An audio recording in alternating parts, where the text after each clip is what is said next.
In this segment, you will learn more about evaluating information for trustworthiness and reliability. Now that you've reviewed the facts, the next question to ask is, where is the story coming from?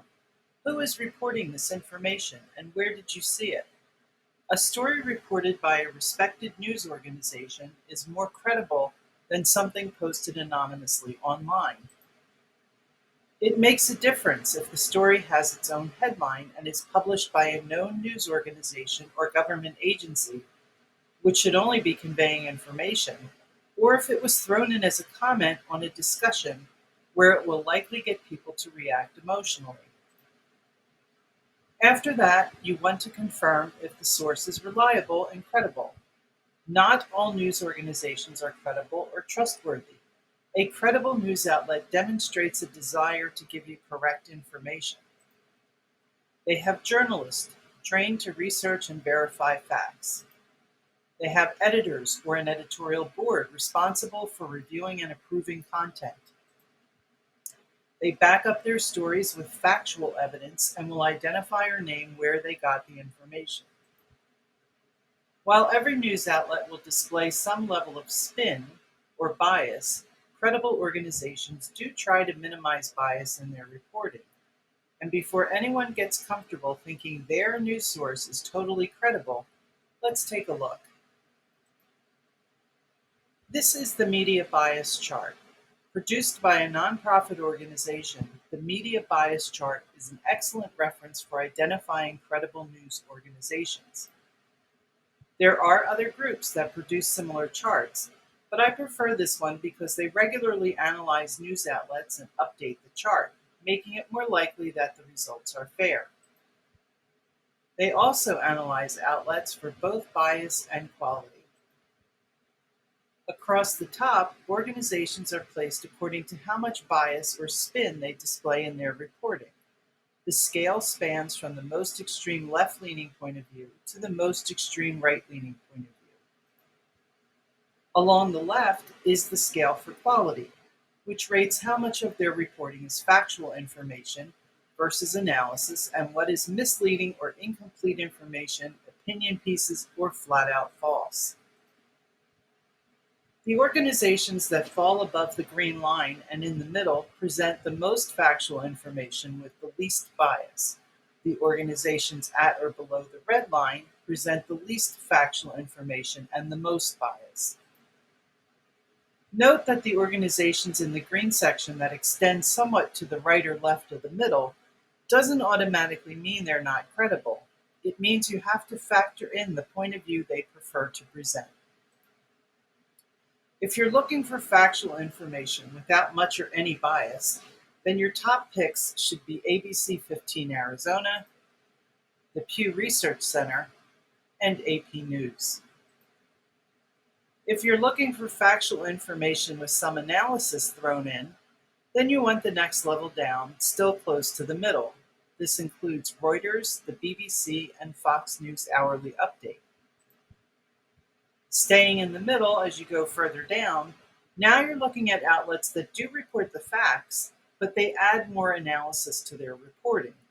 The Hill falls into this section, and if you want solid analysis of information related to medical issues, there's Medical Daily and Psychology Today.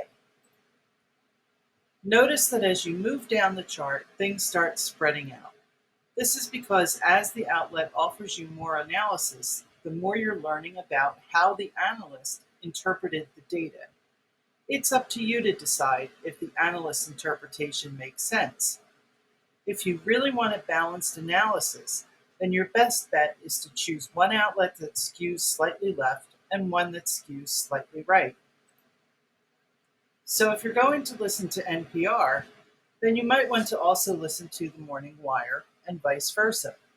Both of these outlets are reporting credible facts, but they're also moving more into analyzing those facts. When using any of these outlets on the outer edges here, that's when you should be thinking more carefully about bias. Let's jump to the red zone at the very bottom of the chart for now, because this is where things should start to smell very, very bad.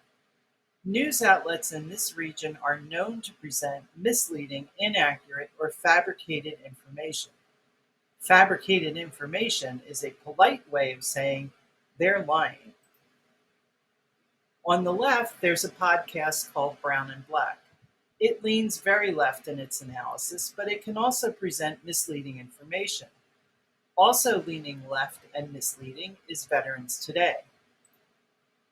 What should strike you the most about this section of the chart, though, is there is an alarming number of organizations putting out misleading, inaccurate, or made up information on the right. If you're a right leaning voter, you are being bombarded with BS. This is not fair to you as a voter. You are entitled to accurate information and balanced analysis the same as anyone else, and these sites that spew out false information, whether on the right or left, are a waste of time and energy. Finally, let's look at the yellow zone just above the swamp of misinformation.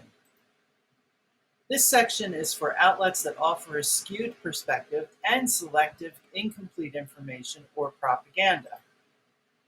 This is pretty even in terms of how much crap information is being delivered to the left versus the right, but it still begs the question, why listen to or read any of it? I guess if you have low blood pressure and coffee isn't getting it ramped up enough, a short session on any of these sites should solve the problem. In terms of becoming an informed voter, all of these seem pretty pointless. I do want to highlight these two anomalies because they're difficult to interpret. They're sitting squarely in the middle in terms of bias, but they're near the bottom in terms of factual information. They may honestly present themselves as unbiased and claim to present both sides, but you're getting unreliable opinions at best and flat out false information at worst. There are other sources for reliable, credible information. Government websites or information published by the government is generally considered very reliable. House and Senate records are public records. Government agencies can lose funding, be shut down, or sanctioned if they knowingly produce false information. The False Claims Act, or FCA, imposes penalties on anyone who submits false information to the government. So if an agency is relying on experts to produce information, that information has to be truthful. Peer-reviewed sources are written by experts for experts. The content is also reviewed by more experts in the same field or industry to verify its accuracy. Scholarly or academic sources typically go through the same type of review process.